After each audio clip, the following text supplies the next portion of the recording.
Ayan, magandang araw sa ating lahat mga idol at mga kababayan. Kagigising lang po natin at parang may muta pa nga yata tayo. So, kagabi po mga idol ay napanaginipan ko po yung mga kandidato po na mananalo po sa darating na 2025 midterm election. At alam niyo mga idol, hindi pa po tayo nagkakamali sa ating panaginip. So, hindi na po natin patatagalin at sasabihin ko po sa inyo yung aking mga napanaginipan na kandidato sa pagka-senador na talagang mananalo po. Ayan, base lang po ito sa aking panaginip mga idol ha. Kaya kayong nanonood po dyan na against dito sa mga kandidato na akin pong babanggitin ay wag ko kayong magagalit mga idol ha. Sapagkat ito po ay panaginip lamang mga idol ha. Huwag kayong mapipikon.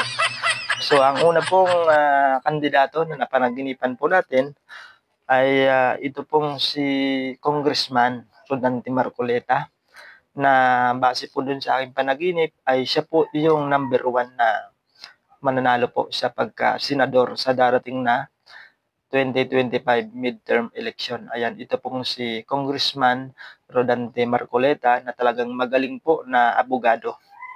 So, yung pangalawa po na atin pong napanaginipan ay itong si Christopher Bongo na kung makikita po natin sa mga survey ay talagang naandun siya palagi at sa mga huling survey po ay nag-top 1 itong si Senador Christopher Bongo mga idol. Kaya sigurado pong mananalo po yan base sa aking panaginip mga idol. So yung pangatlo po na akin pong napanaginipan ay ito pong si Ronald Bato de la Rosa, si Senador Bato, na talagang naandun din palagi sa survey, sa top 12, sa mga survey na sinasagawa nila. Ewan ko kung naniniwala kayo sa mga survey nila. Ayan, basta ako naniniwala ako sa panaginip ko, mga idol. Sapagkat inuulit ko nga, mga idol, hindi pa ho ako nagkakamali sa aking panaginip. So yung pangatlo si Bato de la Rosa. Yung pang-apat po mga idol ay ito pong si isang pastor mga idol. Itong si Pastor Apollo Kibuloy. Ayan, si Pastor Apollo Kibuloy po yung pang-apat po na kandidato na ating napanaginipan na sigurado pong mananalo sa darating po na eleksyon.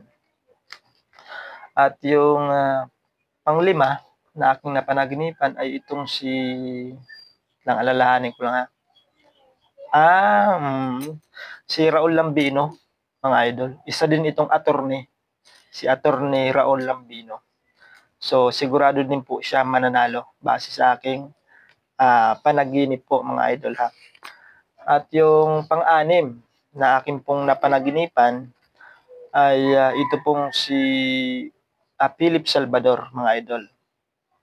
Na base doon sa aking panaginip ay mananalo din itong si Philip Salvador po, mga idol. At yung isa pa, may isa pa pala na mananalo. Ito pong attorney din ito, si Attorney Vic Rodriguez, mga idol. Ayan, isa din po siya sa mga mananalo na mga kandidato sa darating po na 2025 midterm election. Ayan. Hindi pa po tapos mga idol, meron pa. Ito pong si JB Hinlo. Si JB Hinlo po, napanaginipan din po natin na isa din po siya sa mga mananalo sa darating po na 2025 midterm election, si JB Hinlo. At itong paalalahanin ko lang kung meron pa.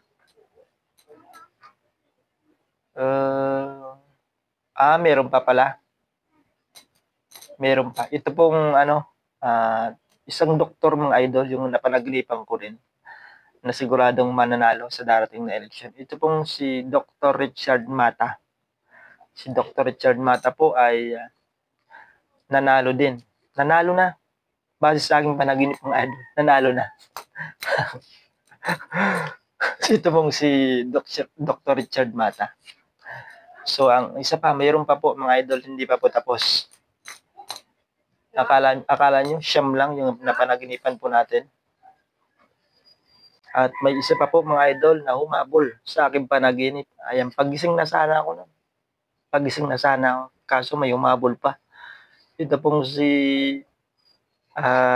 Gringo Hunasan mga idol. Isa din po siya sa mga kandidato na napanaginipan po natin na mananalo din sa darating po na 2025 midterm election. Ito pong si Gringo Hunasan po mga idol. At yung isa pa po mga idol sa ating pong napanaginipan doon ay ito pong si Bonifacio Bosita. Ito po ay Colonel, kung di tayo nagkakamali, si Colonel Bonifacio Bosita. At yung pang 12 po mga idol ay meron pa po, may sumabit. Itong si may Marcos din pala na sumabit. Payag ba kayo mga idol? Itong si Amy Marcos. Ayan. Pero nasa dulo na siya mga idol. Nasa dulo na siya ng ating panaginip. Itong si Manang Amy. Si Amy Marcos. Ayan. Nasa sa inyo po yan kung tatanggalin nyo o hindi. Kung isasabay nyo o hindi.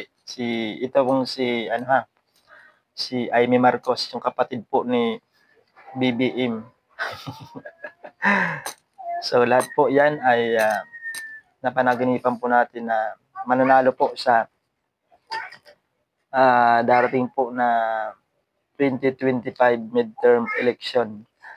Ayan, sana mamaya sa pagtulog ko ulit ay mapanaginipan naman po natin yun pong mga kandidato na hindi po mananalo sa darating po na 2025 midterm election.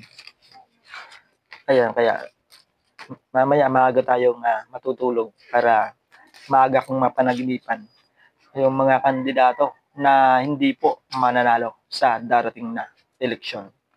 So maraming salamat sa inyong panonood mga idol. At kung bago pa lamang po kayo sa aking channel, sana po ay mag-subscribe na kayo para masundan po ninyo at maging updated kayo sa akin pong mga panaginip. Alright? Maraming salamat po at ingat po tayong lahat mga idol at mga kababayan ko.